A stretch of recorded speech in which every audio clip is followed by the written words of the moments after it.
guys so much for tuning in to another video. So it's the start of another beautiful week. It is Monday, and I hope you guys are ready and excited for everything that's gonna be coming at us this week. It's gonna be great, and I'm very excited to share it with you. And today, this beautiful Monday, we are going to be doing a picture-perfect art project. But before we get to that, I have a riddle, of course, for you all. So, the riddle today is, what's something that goes up but never comes down? We will find out at the end of our video. Good luck. So earlier I mentioned that our activity today is going to be picture perfect. Now, what did I mean by that? Let me tell you. I mean, we are going to be making our own picture frames. Yeah! So I am very excited to do this with you all today. I have my photo that I will be making the frame for. Here it is. Matches my eyeshadow. This is a photo that I took back at home. I am from New Jersey, so look at that. Beautiful New Jersey. We're gonna give her a beautiful frame. So what I'm going to use to make my frame is going to be something quite simple. You can find it almost anywhere. Is cardboard. Looks beautiful right now, I know, but don't you worry, we will make it nice and we will make it so fun. It's gonna look great with our photo. Now you're wondering, how do we do this? Step one is to take your photo, put some tape on the back, and you are going to want to press it onto your cardboard. Kind of in the middle, so that way it gives you more space to create the frame you want to make. So I have pressed my photo on. Here we are. She is sitting pretty. And now what you're going to do is you're going to trace around your photo. And then once we finish our tracing, we are going to begin to shape the frame as we want to shape it. So stick with me. I'll see you in just 1 second. Alright, I am back. Here we are with our little rectangle. So there you go. We've traced it. It is 4 by 6 inches. If you don't have a photo and you want to use a ruler instead, that is the dimension of the photo. Or if you're curious or you have a different photo you want to trace, there's dimensions available online. Just give them a quick Google and pretty much any photo dimension you want is there. But for our sake, it is a 4 by 6 photo, and I'm going to start to trace our outside frame. So I'll see you guys shortly. Alright, so we finished our first step. We traced around our picture, and then we went to making the shape of our frame. So the creative ability or the creative threshold here is so large, you can do whatever you'd like. If you want to make a heart-shaped frame, if you want to make a tree-shaped frame, you decide. That is so up to you. What I did is I kind of made a normal rectangular frame, but I'm gonna paint it with all the colors and all the shapes and all the designs I want. So here's mine. I did just a rectangle. You can see I did a little harsher lines where they intersect. That way when I'm cutting, I know not to be confused because there was already some printing on the box. Do yourself that favor if you are in that situation as well. Just do a little extra overlay. As you can see, I went boom, boom, boom, boom. And it's just a simple rectangle. So I'm gonna go cut this out and I'll see you guys in a second. So I just finished cutting out my frame, and here is how she looks. Boom. I'm really liking it. I made sure it was even. I made it sure it was even to the best of my abilities. And I had a little trouble with some of the sides. As you can see, they look a little raggedy. I didn't really like that, so I just went in with my scissor. I'll show you guys the technique I used. And I just kind of trimmed off what I didn't like. So if you experience those same problems with your cardboard frame, I just want to let you know there are ways to fix it and make it better. That is the fun thing about art. There are never any mistakes. It's all just going to be a part of an awesome piece that you've made. So I'm going to go get painting and we will see how this looks in just 1 second. All right, who is ready to see my final product? Are you ready? Are you excited? Here it is. So here is the final product. As you can see, I chose my colors to complement what's already in the photo. So I did a light pink and a nice red to contrast the orangey, pinky, peach shades we've got going on.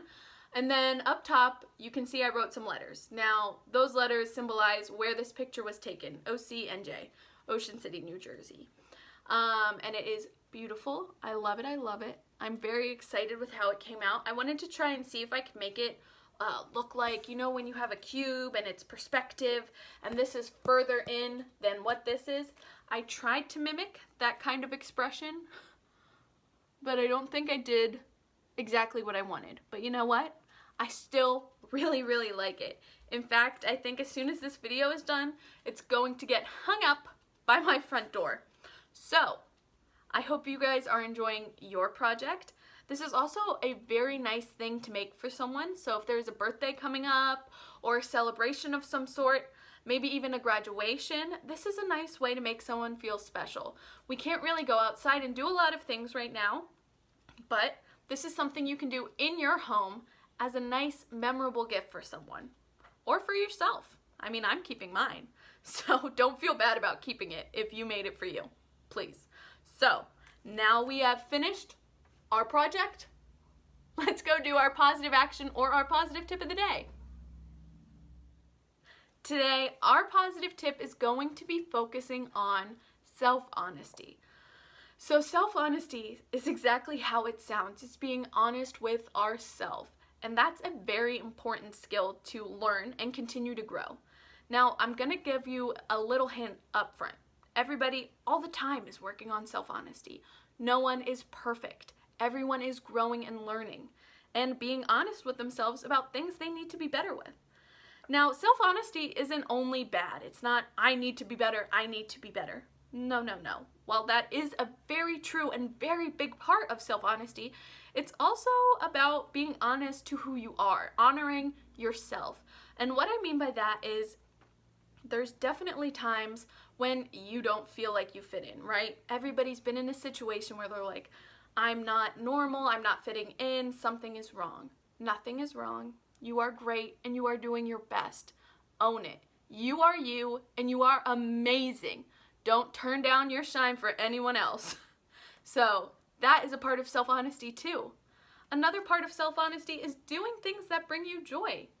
Do things that make you happy. Be honest with what you enjoy and what you don't enjoy. And don't change for anyone else. Now that we've talked about our self-honesty, I hope that you guys can go forward and be more honest with yourselves.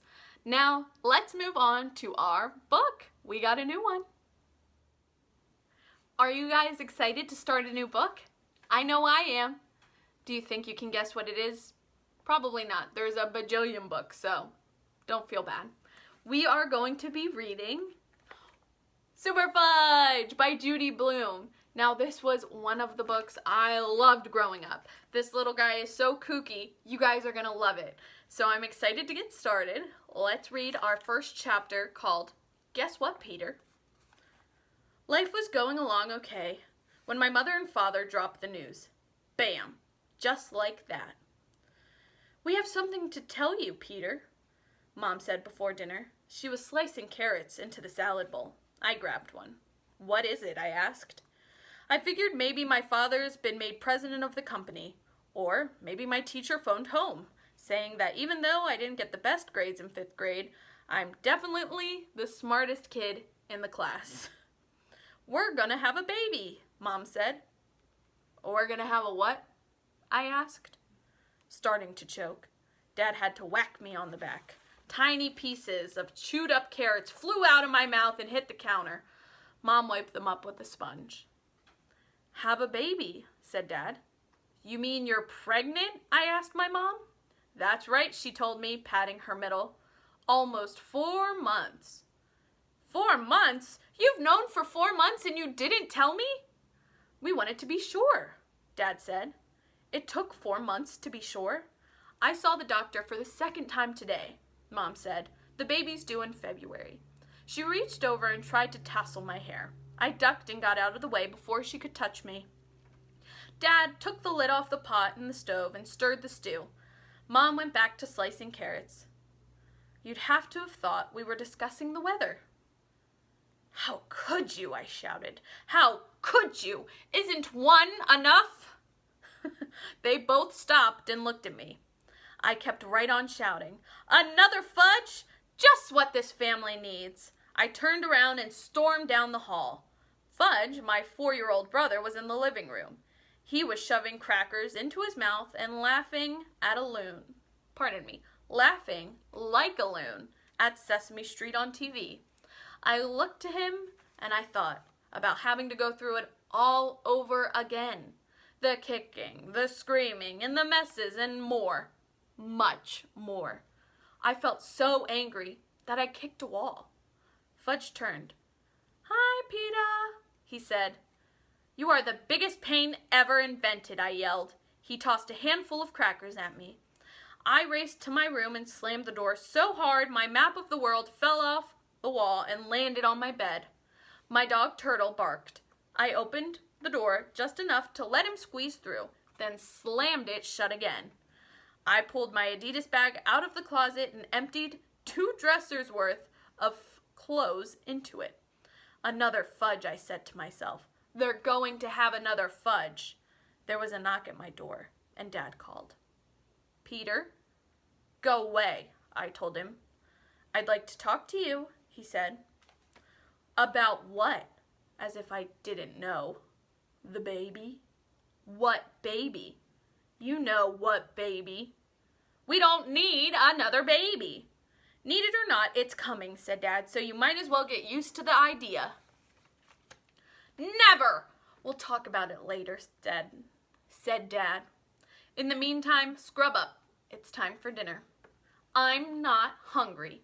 I zipped up my bag, grabbed a jacket, and opened my bedroom door. No one was there. I marched down the hall and found my parents in the kitchen. I'm leaving, I announced. I'm not going to hang around here waiting for another fudge to get born. Goodbye. I didn't move. I just stood there, waiting to see what they'd say next. Where are you going? Mom asked. She took 4 plates out of the cabinet and handed them to Dad. To Jimmy Fargo's, I said. Although, until that moment, I hadn't really thought about where I'd go. They have a 1-bedroom apartment, Mom said. You'd be very crowded. Then I'll go to Grandma's. She'll be happy to have me. Grandma's in Boston for the week, visiting Aunt Linda. Oh. So why don't you scrub up and have dinner, and then we can decide where you go, said Mom. I didn't want to admit it, but I was hungry.